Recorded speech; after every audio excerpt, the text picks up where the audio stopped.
7.5 crore students को पिछले 10 साल में पेपर लीक ने डैमेज किया है। 152 लीक्स हुई हैं। 152 लीक मतलब पिछले 10 साल में हर महीने एक पेपर लीक हुआ है। इस काम के लिए एक भी व्यक्ति जेल में नहीं गया है, एक व्यक्ति को सजा नहीं मिली। आप पर आक्रमण कर रहा है, आपकी मेहनत का मजाक उड़ा रहा है, आपसे पैसा छीन रहा है।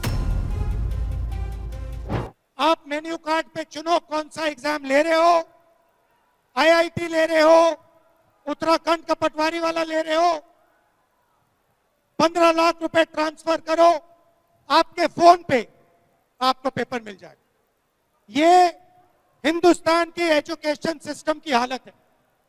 और ये जो चीज है ये बढ़ती जा रही है। ये जो पेपर लीक है ये बढ़ता जा रहा है। 7.5 करोड़ स्टूडेंट्स को पिछले 10 साल में पेपर लीक ने डैमेज किया है। नंबर फिर से सुन लीजिए, 7.5 करोड़ युवाओं को पेपर लीक से नुकसान हुआ है। 152 लीक्स हुई हैं। 152 लीक मतलब पिछले 10 साल में हर महीने एक पेपर लीक हुआ है। और रियलिटी है कि कन्विक्शन रेट 0। इस काम के लिए एक भी व्यक्ति जेल में नहीं गया है, एक व्यक्ति को सजा नहीं मिली है। ये यहां पे हमने आइसबर्ग बनाया है। आइसबर्ग में 10% समुद्र के बाहर दिखता है, 90% समुद्र के नीचे होता है। जो हमारा पेपर लीक का सिस्टम है वो आइसबर्ग जैसा है। हमें सिर्फ ऊपर की नोक दिख रही है।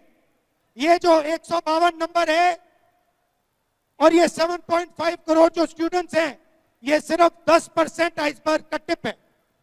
सच्चाई ये है कि हमें मालूम नहीं कितने पेपर लीक होते हैं, क्योंकि हमें मालूम नहीं कितने नहीं पकड़े जाते।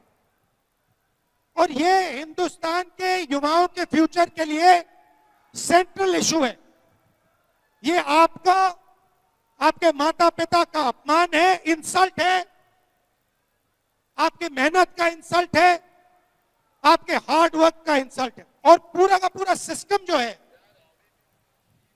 वो पेपर लीक में इन्वॉल्व, ऊपर से लेकर नीचे तक।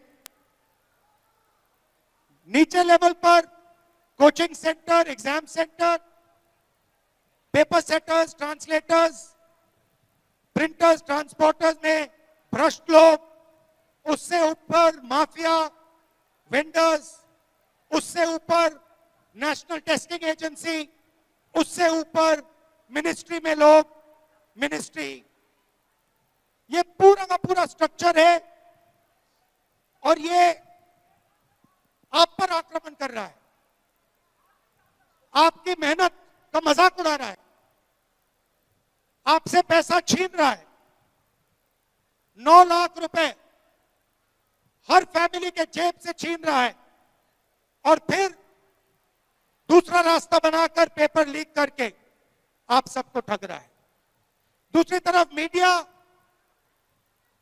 शादी की बात करेगी, चीता की बात करेगी, मगर पेपर लीक की बात कभी नहीं करेगी।